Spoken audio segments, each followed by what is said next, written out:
12월 19일 살아계신 하나님의 말씀 예레미야가 3장 22절부터 39절 말씀을 가지고 하나님의 성실히 이루시리라고 하는 제 말씀 드립니다. 예레미야 선지자 예레미야 애가를 통해서 눈물의 선지자라는 호칭을 얻었습니다. 그만큼 하나님 앞에 눈물로 기도했던 선지자였죠. 무엇을 위해서 했습니까? 나라와 자기 민족을 위해서 눈물로 기도했던 선지자죠.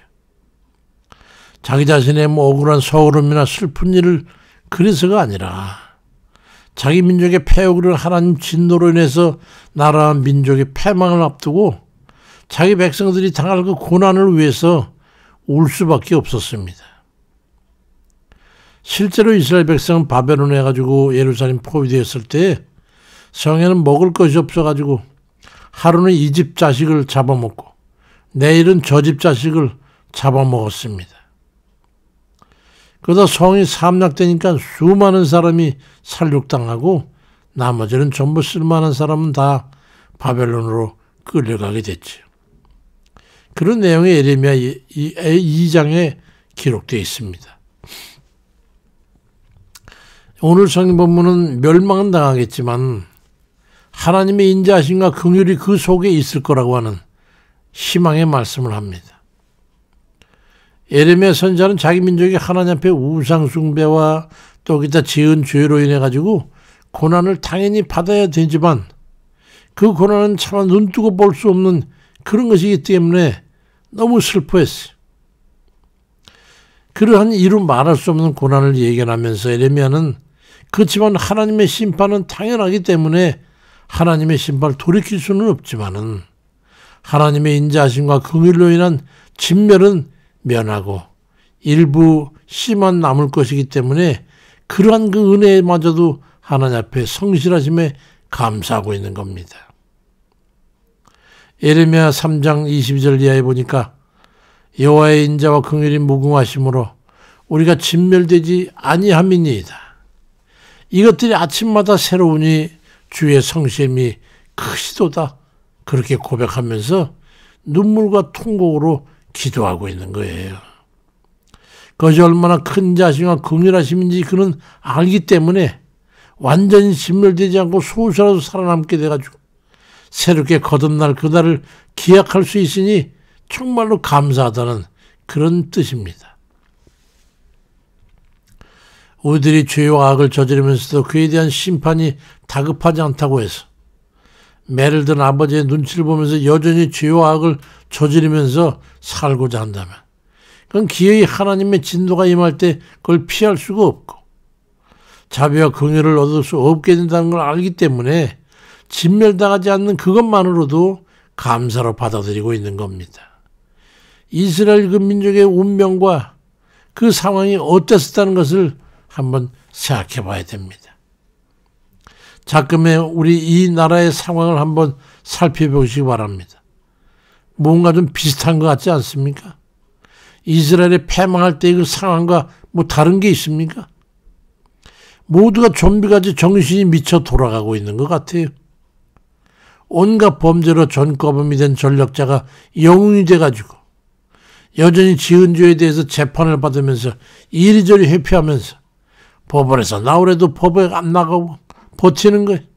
방탄국회에서 모든 당원들은 다 자기 수와 졸개처럼 여기면서 법을 어기고 있고 나라의 입법권을 악용해서 자신의 불리한 처지를 방해하고 해가지고 온갖 대상을 다 탄핵함을 해가지고 순기능을 다 마비시켜버리고 모든 상식을 뛰어넘는 그런 악행을 저지르는데도 어찌된 영민인지 수많은 이들이 그를 추종하고 그 유세에 현혹돼가지고 불의에 대해서 환호하고 있어요.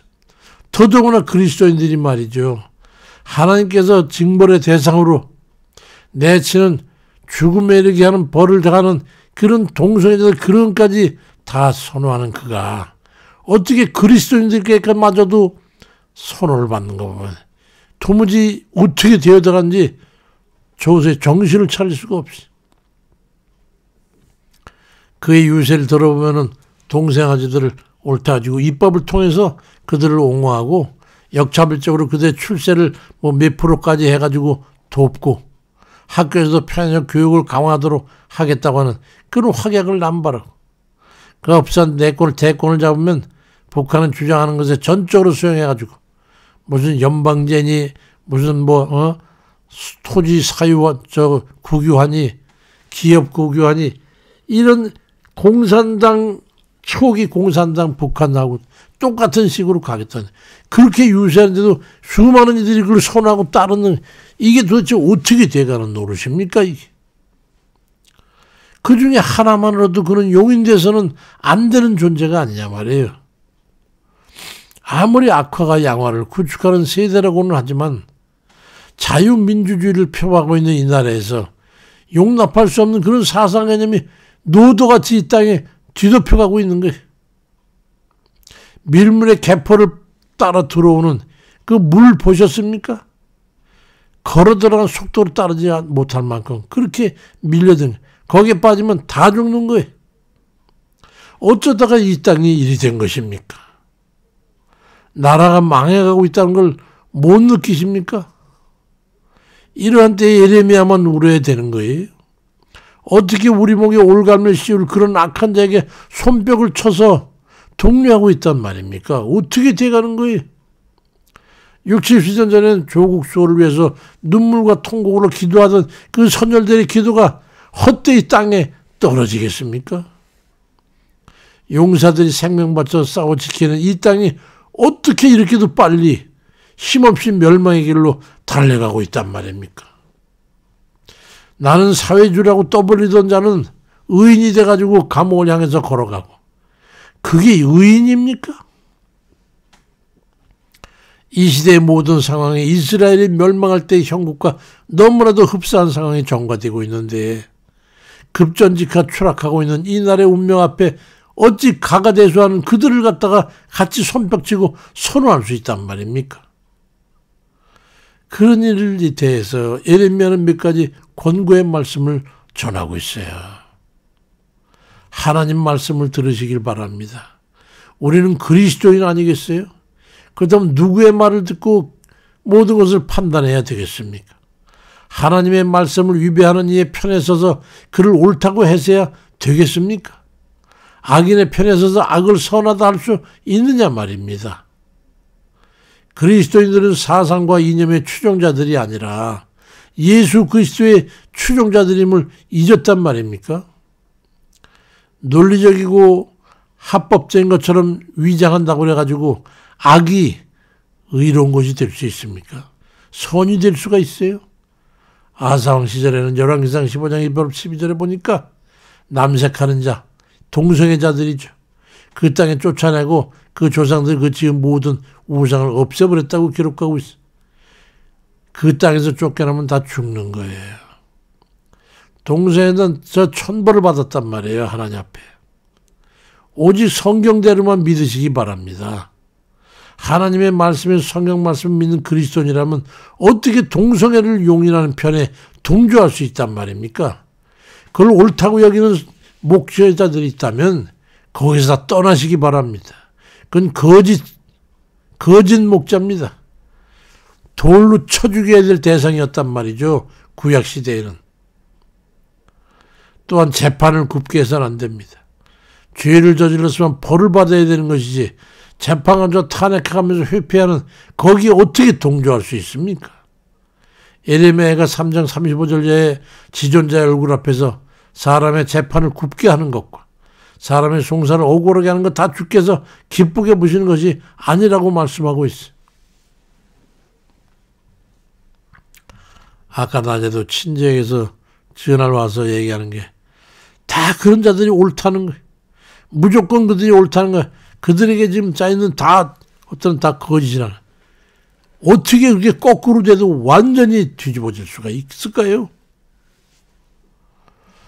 죄악으로 인해서 재판받아야 하는 자를 두둔하고 그건 죄가 아니기 때문에 아직 안 들어간다는 거예요.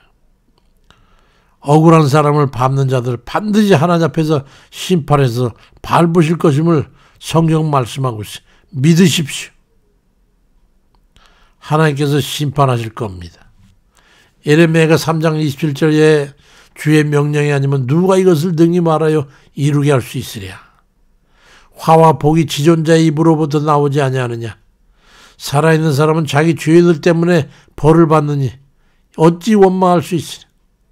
우리가 스스로 우리의 행위들을 조사하고 여호와께로 돌아가자고 말씀합니다. 악인에게 편들어 옹호하는 거짓 목자들의 헛소리에 현혹돼서는 같은 부류가 되는 거예요. 교회의 사상과 이념이 먼저입니까? 신앙, 하나님께 대한 신앙이 먼저입니까? 어느 것이 우에 있고 어느 것이 열한 것입니까? 심판을 면할 수 없는 거예요. 잘못된 거짓 목자들 말에 현혹돼서는 안 됩니다. 하나님의 말씀으로 돌아가야 됩니다. 그렇다면 예레미야 3장 45절 이하에 우리를 문 나라 가운데서 쓰레기와 폐물로 삼으셨으므로 우리의 모든 원수들이 우리를 향하여 그들의 입을 크게 벌렸나이다. 두려움과 함정과 파멸과 멸망이 우리에게 임하였도다. 딸 내 백성의 파멸로 말미암아 내 눈에 눈물이 시내처럼 흐르도다. 내 눈에 흐르는 눈물이 그치지 아니하고 쉬지 아니하며 여호와께서 하늘에 살피시고 돌아보실 때까지니라 말씀합니다. 이 말씀처럼 이 때가 이르기 전에 우리 모두가 정신을 차리고 회개함으로 하나님 말씀 앞으로 바로 서야 됩니다. 하나님 앞에 엎드리시기 바랍니다. 나라가 망해가고 있음입니다. 세상에 정치하는 이들이나 이해관계에 얽힌 이들이야 그렇다 치더라도 그리스도인이라도 하나님 말씀 앞에 바로 서야 되지 않겠습니까? 영국의 방송의 뉴스를 한번 보세요. 세계가 이 땅을 어떻게 보고 있는지. 박정희 대통령 같은 위대한 지도자가 세운 이 나라에 이제 어느 쪽에 붉은 이들이 나라를 좀먹고 급전직하 퇴락의 길로 접어들었다고 하는 그 이야기들을 어째서 듣질 못합니까? 하나님의 교회는 이념이나 사상으로 치리되는 것이 아님을 분명히 해야 합니다. 우리에게 하나님 말씀이 죄와 옳고 그름의 기준이 되어야 되는 거 아니겠습니까? 우리 하나님 말씀 앞으로 돌아가야 되는 거예요. 사람을 보고 우리에게 믿는 게 아닙니다. 하나님께서는 자기 백성을 단련하셔가지고 진정한 순종과 온유와 겸손과 영적 능력을 겸비한 자녀들이 되도록 하기 위해서 여러 가지 시련을 주십니다. 예레미야가 32장 이하에 보니까 그가 비록 근심하게 하시나 그의 풍부한 인자하심에 따라 긍휼히 여기실 것입니다. 주께서 인생으로 고생하게 하시며 근심하게 하심이 본심이 아니라고 말씀해요. 하나님은 우리를 징계하시거나 우리를 심판하는 것이 목적이 아니에요. 그게 본심이 아니에요. 하나님은 진실하시고 성실하신 분입니다. 심판에도 그렇지만 긍휼하심에도 성실한 거예요. 그러니까 지금 처해 있는 처지가 옳고 의로운 것이 아니라면, 우리가 시각이 잘못된 것이라면 그게 사람들 말에 현혹돼가지고 구부러진 그런 사고에 의한 판단이라면 긍휼에 성실하신 하나님의 뜻을 생각하고 그 뜻을 물어 돌아섬으로 의롭다 여김받는 그런 우리 모두 다 되시길 주의 이름으로 축원드립니다. 아버지 하나님, 이 나라의 백성을 하나님 불쌍히 여겨 주옵소서. 아버지 하나님 기억하시지요. 모두가 통곡하면서 추운 시절에도 눈 위에 앉아서 거적대기를 뒤집어쓰고 나라와 민족을 구해달라고, 지켜달라고, 383을 지켜달라고 외쳐 기도하던 그 눈물의 기도를 아버지 잊으셨습니까? 이 백성들이 배 따뜻해져서 벌써 그것을 잊어버렸습니다. 하나님, 300만 명이나 죽인 저 집단 앞에 수그리고 그들의 모든 주장과 그들에게 동조하는 세력이 이 땅을 점점 집어삼키고 붉은 색깔로 접어들어가는데 무엇을 하고 있는 것입니까? 교회에서마저도 주님 사상과 이념으로 갈라지고 주의 목자들이라고 하는 자들이 아버지 그들의 의견에 동조하고 그들의 사상에 물들어서 옳고 그름을 분간하지 못하는 이 어두워져가는 이 세상에 무엇을 주님 바라고 어디로 가야 되는 것인지 주여 우리 눈을 떠서 보게 하옵시고 귀를 열어서 들을 수 있도록 역사해 주시옵소서. 이 나라 백성 하나님 불쌍히 여기사 이만하게 먹고 살게 하는 것이 어떤 요인인 것을 저들이 깨달아서 아버지 먹고 죽으라고 한 것은 아니니 이 백성을 불쌍히 여기사 다시 한번 바른 길로 접어 들어갈 수 있도록 걸어갈 수 있도록 의로운 길로 하나님 말씀으로 아버지 하나님 이 나라 이 백성이 하나님 말씀을 두려워하고 아버지 하나님 그 말씀을 경외하며 그 말씀을 따라 살아갈 수 있도록 아버지 인도해 주옵소서. 이 나라를 이 풍전등화 같은 이런 위급한 시기에 이 백성을 하나님 구원해 주옵소서. 결코 잊지 마옵소서. 이끌어 주옵소서. 아버지 의로운 자를 이 땅에 다시 한번 지도자로 세우셔서 이 땅을 구원해 주옵소서. 위대한 지도자를 다시 한번 이 땅에 보내셔서 이스라엘 성군들처럼 아버지 히스기야 같이 여호사밧 같이 그런 위대한 성군들이 이 땅에도 다시 한번 일어서서 이 땅의 백성 바른 정신과 의식으로 되돌릴 수 있도록 역사해 주옵소서. 그리스도의 복음이 이 땅에 덮도록 이념과 사상 위에 덮어서 다 봉인될 수 있도록 역사해 주옵소서.